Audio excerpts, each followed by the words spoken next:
Hello friend, welcome back to my channel. और आज के सेशन में हम देखेंगे बौद्ध संगति। बौद्ध संगति क्या थी? इसमें प्रथम बौद्ध संगति बुद्ध भगवान के महापरिनिर्वाण के तुरंत जस्ट बाद जो होता है प्रथम बौद्ध संगति का आयोजन किया गया। और समय था 483 ईसा पूर्व। स्थान था राजगृह सप्तपर्णी गुफा। ये क्वेश्चन एक एक पॉइंट को ध्यान देंगे। ये एक एक हर पॉइंट पर क्वेश्चन बनते हैं आपके। तो समय 483 ईसा पूर्व। स्थान कौन सा था? राजगृह सप्तपर्णी गुफा। सप्तपर्णी गुफा में हुआ था। और तत्कालीन जो शासक था वो अजात शत्रु था। और हम लोग जानते हैं कि अजात शत्रु हर्यक वंश का शासक था। जो इस संगति जो प्रथम बौद्ध संगति थी, इसके अध्यक्ष थे महाकश्यप, अध्यक्ष थे। और उपाध्यक्ष बनाया गया था उपली को उपाध्यक्ष बनाया गया था। अभी इसमें परिणाम क्या निकले? बुद्ध की शिक्षाओं को, जो बुद्ध भगवान थे उनकी शिक्षाओं को दो पिटकों में संग्रहित किया गया। एक था सूत पिटक और दूसरा था विनय पिटक। सूत पिटक में धर्म सिद्धांत रखे गए और विनय पिटक में आचरण के नियम रखे गए। जो सूत पिटक था बुद्ध के शिष्य आनंद द्वारा संकलित किया गया। और जो विनय पिटक था वो बुद्ध के शिष्य उपाली थे, उनके द्वारा संग्रहित किया गया। तो उपाली या उपली इनको बोलते हैं, तो इनके द्वारा संग्रहित किया गया। यानी सूत पिटक जो थे वह आनंद ने संकलित किया। और विनय पिटक जो आचार के नियम थे, वो जो होता है उपाली द्वारा संकलित किया गया। ये था हमारा प्रथम बौद्ध संगति।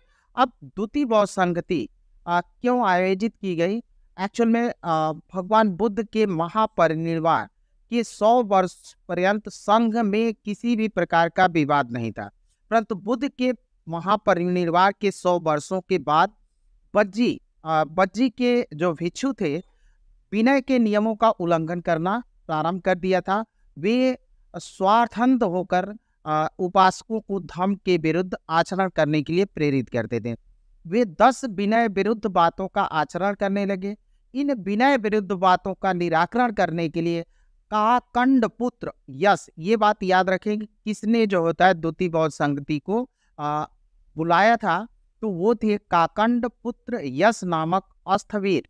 अस्थवीर ने सभी प्रधान भिक्षुओं को निमंत्रित किया और द्वितीय बौद्ध संगति का आयोजन किया गया। ये द्वितीय बौद्ध संगति के आयोजन की पृष्ठभूमि थी। अब द्वितीय बौद्ध संगति 383 ईसा पूर्व आयोजित की गई और स्थान था वैशाली। और तत्कालीन जो शासक था वो कालाशोक अशोक नहीं, कालाशोक। और ये था शिशुनाग वंश का। अध्यक्ष थे सब कामी। अध्यक्ष जो थे वो सब कामी थे। अब इसमें रिजल्ट क्या निकला, परिणाम क्या निकला, वो हम लोग देखते हैं। विनय पिटक और अनुशासन के नियमों में विवाद के कारण भिक्षु संघ 2 संप्रदायों में विभाजित हो गया।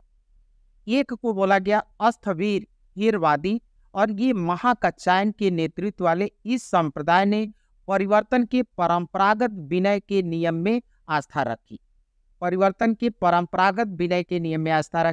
और दूसरा था महासांगिक। ये महासांगिक का नेतृत्व महाकश्यप ने किया। के नेतृत्व में इस संप्रदाय ने परिवर्तन के साथ विनय के नियमों को स्वीकार किया।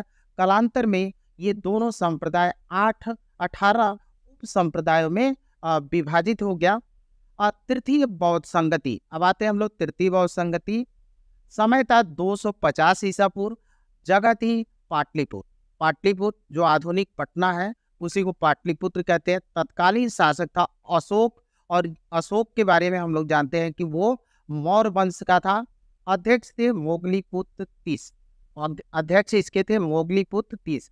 और इस में रिजल्ट क्या निकला, परिणाम क्या निकला, वो देखते हैं। तो थेरवादियों का प्रपुत्रा, जो थेरवादी थे उनका प्रपुत्रा, संघ में भेद को रोकने के लिए कठोर नियमों का निर्माण किया गया। और तीसरा पिटक, जिसको अभिधम पिटक कहते हैं, या कथा वस्तु का संकलन, जिसमें धर्म सिद्धांत के दार्शनिक व्याख्या की गई। जो बौद्ध धर्म था उसके सिद्धांतों की दार्शनिक व्याख्या की गई। और जो पिटक थे उनको बोला गया त्रिपिटक। और त्रिपिटक को बौद्ध कैनन बौद्ध कैनन भी बोलते हैं त्रिपिटक को। तो एक हो गया सूत पिटक, दूसरा हो गया विनय पिटक और तीसरा है अभिधम पिटक और इसी का एक भाग है कथावस्तु। अब अशोक के समय तृतीय बौद्ध संगति का आयोजन किया गया। बौद्ध संगति के बाद अशोक जो होता है विदेशों में कुछ धर्म प्रचारक भेजता है और धर्म प्रचारक जो भेजा इससे भी क्वेश्चन बनते हैं। तो कौन कौन से धर्म प्रचारक थे और किनको कहाँ भेजा हो? तो पहला है मझंतिका या महंतिका, ये है। और इसको मझंतिका को भेजा गया कश्मीर और गांधार प्रदेश। कश्मीर अशोक के अंडर में नहीं था, कश्मीर और गांधार प्रदेश भेजा था। दूसरा है महादेव थेरा। महादेव थेरा को महिष मंडला, जिसको मैसूर बोलते हैं, जो आधुनिक मैसूर है कर्नाटक में, वहां पे भेजा था महादेव थेरा को। और रखिता थेरा को भेजा था बानावासी, जिसको उत्तरी कनारा बोलते हैं। उत्तरी कनारा ये भी कर्नाटक के क्षेत्र में ही पड़ता है। तो रखिता थेरा को भेजा था बानावासी। और अब भेजा योना धमार रखिता। योना धमार रखिता अपरांतका, उत्तरी गुजरात और सिंध में पड़ता है। अपरांतका में भेजा था, उत्तरी गुजरात और सिंध में पड़ता है। और फिर भेजा उसने महाधमार रखिता। महाधमार रखिता ये था महाराथा। महाराथा मतलब महाराष्ट्र में भेजा था। अब एक और थी महारखिता। महारखिता इनको योना, जिसको ग्रीस कहते हैं, वहां भेजा गया था। फिर भेजा मझिम। मझिम को भेजा हिमावंत। हिमावंत का मतलब हिमालय क्षेत्र में। सोना और उत्तरा को भेजा था उसने सुवर्ण भूमि। सुवर्ण भूमि का तो म्यांमार, बर्मा। और लक्षद्वीप और श्रीलंका में खुद उसके पुत्र और लड़की को भेजा, अपने पुत्र और लड़की को भेजा था महेंद्र और संघमित्रा।